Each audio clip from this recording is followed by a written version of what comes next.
Welcome back to Boruto Anime Review. This is episode 66. It's reviewing the 66th episode of the Boruto Naruto Generations anime, My Story, which essentially put is the epilogue of this arc.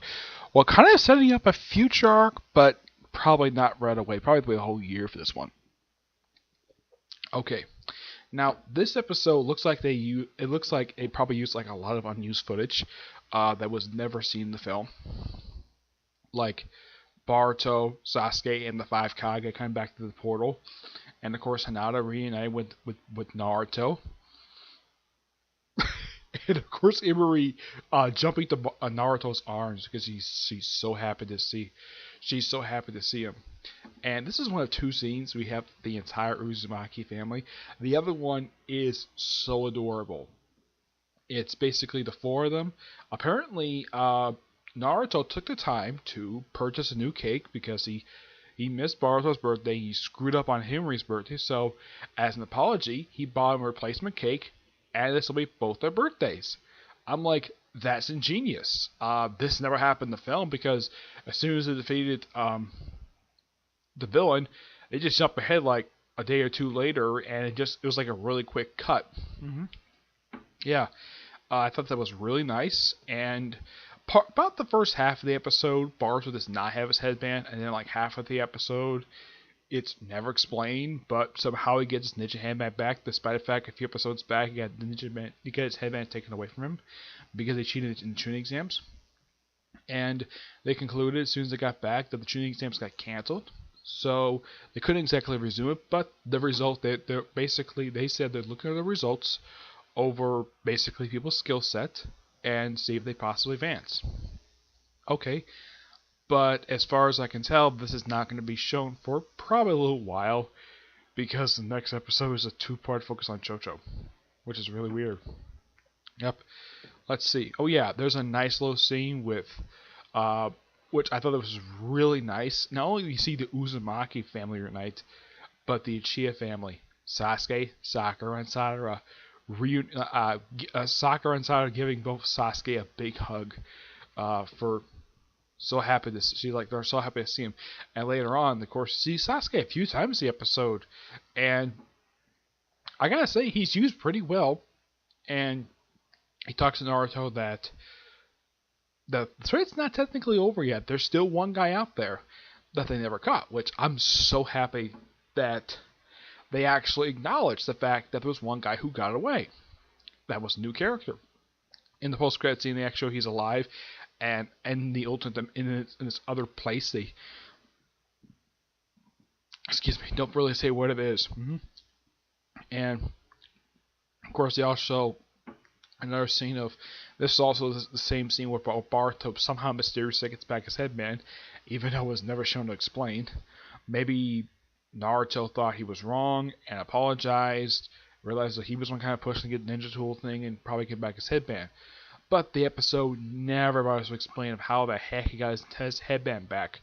So yeah, Boruto tries to get back Sasuke his headband, but Sasuke says for him to hold on to it to acknowledge the fact that he is Sasuke's student. Okay, fine. And he says to him, like, if you feel anything weird, contact me right away. It's kind of like that this particular episode, which is an adaptation, basically like the last like couple minutes of the film, plus the chapter that's set right after the movie, which I think it's like chapter 13, I think it is. Yeah, so it's a loose adaptation of that particular chapter.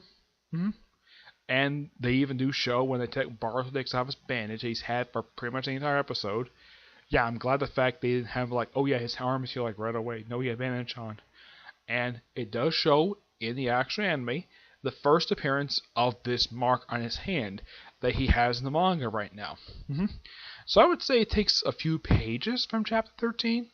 Yeah. But let's see what else. Oh yeah, we also get a chance to see Boruto apologizing to Shiki and his team, for cheating in the exam. I thought this was definitely appropriate for him to do because he did cheat, and Shiki didn't have a problem with the apology. I think from what I can tell by his facial expression, he accepted the apology and just moved on. The female member of the group, I don't know this woman's name, Yeah, I think Shiki, the reason why his name is so memorable because, well, he's Gaara's son. He's just a memorable character. The other character with Bubblegum, she's kind of a minor ripoff of Tamari in a way. I mean, you have a female member of this group, led by this Gaara's son, and she's a blonde. So, a blonde and female member of a group led by a Gaara's son. Okay, and we have a guy who's basically a student of Conqueror. Okay, fine. I'm trying to think though. Oh yeah, he does briefly interact with with Team Udon for like one scene. Sasumari's Team Hanabi. Of course, Hanabi herself doesn't make a physical appearance in this episode. As a matter of fact, none of these teams senseis appear in this episode, which is kind of weird. I would have thought maybe Konohamaru may have showed up for a quick little appearance, but no. No Konohamaru, no Mogi, no Udon, no Hanabi, nobody. Which I think is a little weird. The only time we see Sasumari and her team is basically from a scene that's pulled directly from the film of Boruto's interview. Of course, in the actual film, when they had Team Konohamaru after this particular scene, they were basically going after the panda bear they caught at the end of the beginning of the film. Here, there's no panda bear. And this is one of two times that they actually show. This is a little weird. I thought it was a little odd that Boruto that Team Konohamaru had to meet on top of on the Hokage Mountain, basically standing on top of Naruto's head, which I thought was a little weird. But okay, fine. Excuse me. What else? Oh yeah, that was really nice though that Naruto asks Shikamaru if he can have a day off. He says, you're the Hokage. You can take whenever day off. But before you go, can you please do this pile of paperwork?" And of course, this is shown a couple times. Like Naruto's like, "Oh no, dude, and I've said this repeatedly. You can make shadow clones. It can make the process go a heck of a lot faster. Yeah, this is so that you're not basically piled in paperwork. Yeah, just make a couple shadow clones, have them basically help you with the paperwork, and then release them. Bam. Just like that.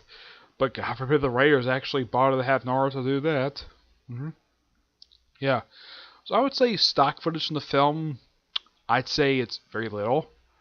I'd say it's like just one scene from the whole episode, and that's just Boruto's interview with on the TV, which that stays pulled directly from the film, but in the film it's actually a little bit longer than this. It's like they really cut out like a lot of the stuff, I think, and they even cut out the moment where his shadow clone pops up, where it just pops up existence.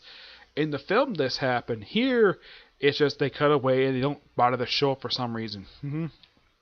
Oh, speaking of shadow clones, Boruto punches Naruto in the gut to just prove that he's not a shadow clone. And they kind of get into a brief scuffle, and of course Himari gets out of him. And Hinata, it looked like Hinata was going to take out her Byakugan. I thought this was so funny. And he says, "Now put the cake away." And then Himari, Boruto, and Naruto is like, no, we'll calm down. We'll eat the cake. And I thought it was so funny that not just Naruto did it, and Boruto did the whole weird little eye thing, but Himari did. I thought that was so hilarious.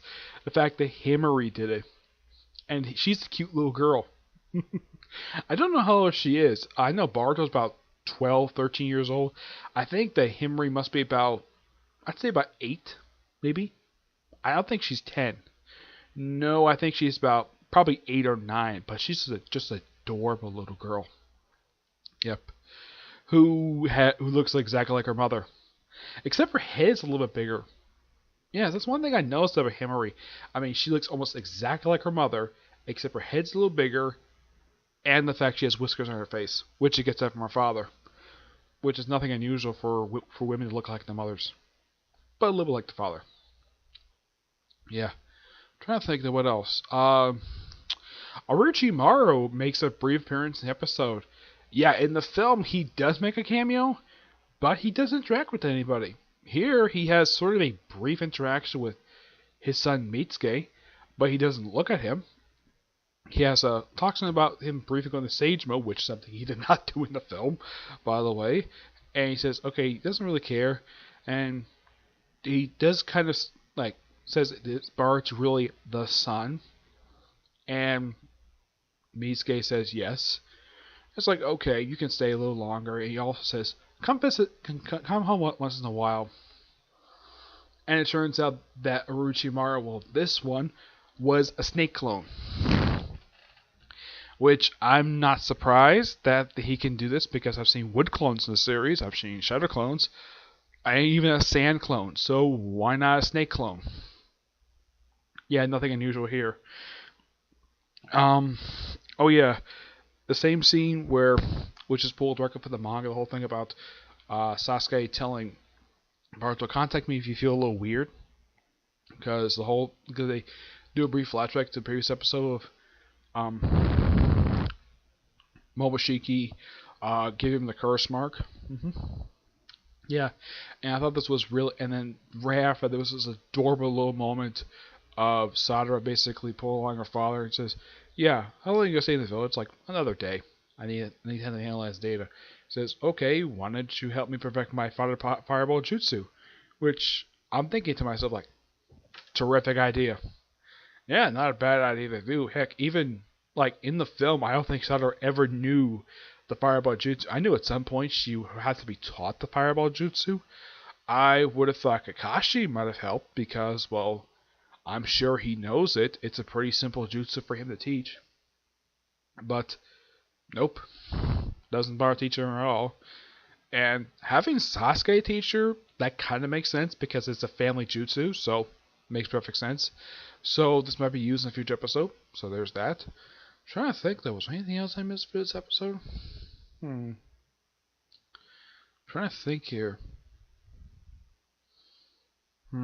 Oh yeah, there's a brief little reconciliation between Boruto and Shikadai on top of a train, which they did frequently in the series.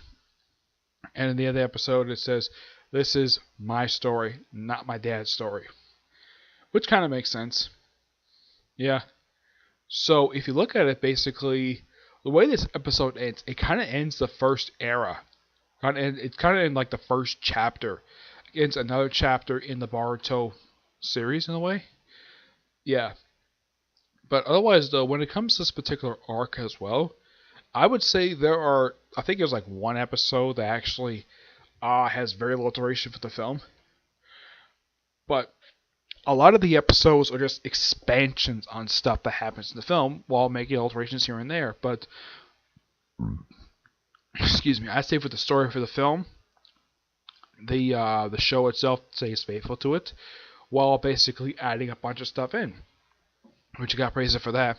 And it looks like next episode looks like both Team Konohamaru and Team Mogi are hired to be bodyguards for an actor. That's what it looks like next two episodes are. And it's focused on Chocho. And I knew it was going to be focused on Chocho because the episode said Super Chocho. That's all I was like Super Chocho Butterfly Mode. And then the end of this episode, it says that the next episode is called Super Chocho Super Mode. Okay. Yeah, and definitely looks like Konohamaru is going to show up in the show. First time in about a few episodes is actually showing up. Hopefully Mogi shows up more than a quick cameo, or appears more than one scene. I hope to God she appears more than one scene because the thing with Mogi is if you count her screen time, she really hasn't appeared that much this whole series. I mean, I got praise the anime for a fact that she's going to be a very beautiful woman. I mean, she was a cute little girl when you see her in the original Naruto series, and now she's grown into a beautiful woman. Got praise her for that. Though they did get rid of the little red cheek marks that she had when she was younger. I'm kind of glad they got rid of that because it would not make sense for a woman in her mid-20s to have that. Yeah, I'm not sure why in the world this is for little girls in the series. I've seen a few of them like this where they have to have these little red marks on their cheeks. I know Himari doesn't have, but a few other little girls have had it. Also in the episode, and this is actually pulled directly from the film, Sadara blushes at Boruto. Okay, implying that she has an attraction to him, even though that it's never stated. It's hinted that about an attraction between her and Boruto, but yeah, that's pulled from the film. That's actually not changed. That's completely true. Though one thing they do change from the film, they don't have the scene of Mitsuki revealing to Sadara and Baruto that his father Orochimaru, I thought that was a little weird. They never actually did that. I would have liked it if they actually bothered to do that scene in the series. They did in the film. And Baruto has a good, easy reaction of who is Orochimaru. I mean, Sadara knows him. In the series, Sadara's met him. And yet, here, they don't have that scene. I don't know why I mean, I get the fact that he can't use Sage Mode in front of people. Fine. But why can't he tell them that his father Orochimaru? I get maybe not telling Konohamaru, because Konohamaru has got a grudge against Orochimaru for killing his grandfather. I get that. But aside from that, there's no reason why he has to keep this secret. I get the fact keeping secret the Sage Mode, but keeping knowledge of a secret that his father Orochimaru, I think it's kind of dumb on the part of the writers. At least in the case of the film, they actually brought us to tell him, and the fact that in the manga, apparently at one point Sadara forgot, but Boruto remembered. Yeah, Boruto had to remind Sadara that Orochimaru is Mitsuki's father. Yep. So yeah. Not much else to say, but overall, great episode and great arc too. Some of the stuff in this episode I was really definitely expecting that I really wanted to see in this episode, like Baruto apologizes people. That I did want to see happen. More expansion on the epilogue, and also the last moment of basically of Baruto and Naruto like saying that they were sleeping they're late. Yeah, that's actually from the end of the movie, like the last 10 seconds of the film. So roughly for this episode, if you count how much screen time basically for stock footage in the film, I'd say you got a good 1 minute of screen time. Yeah, 1 minute. Because almost everything else in this film was original footage. Yeah, so starting next episode, it's back to original footage episodes. It's not going to be, from what I can tell, not an adaptation of a manga or the film. It's back to what they're doing before this stuff happened. But as for this arc, it's about the same length as the Ghost arc of the series, which that itself was 14 episodes. This one's actually slightly longer by at least 2. I think its arc was 16 episodes altogether. Yeah, 16. Which is a pretty good length for an arc. For an anime, I think the longest arc I've seen for an anime is roughly, I'd say it's got to be Dressrosa. That was 118 episodes. Yeah, the arc itself in the manga was 112, and of course the anime is 118, which is really, really long. So, I'm glad the fact that arcs in Boruto, with the exception of the Ghost arc in this one, are not really very long. I mean, the longest I might go is maybe 4 episodes. Maybe 5 or 6, but never any higher than that, which, that's actually pretty good. But it definitely looks like next week's episode is going to be part 1 of a 2-parter. That's what it looks like next week, okay? But, yeah, not much else to say. Great episode. Expect next week to be a review of not only next week's episode, but also the newest chapter in the manga. Okay? But until I see you in the next video, bye.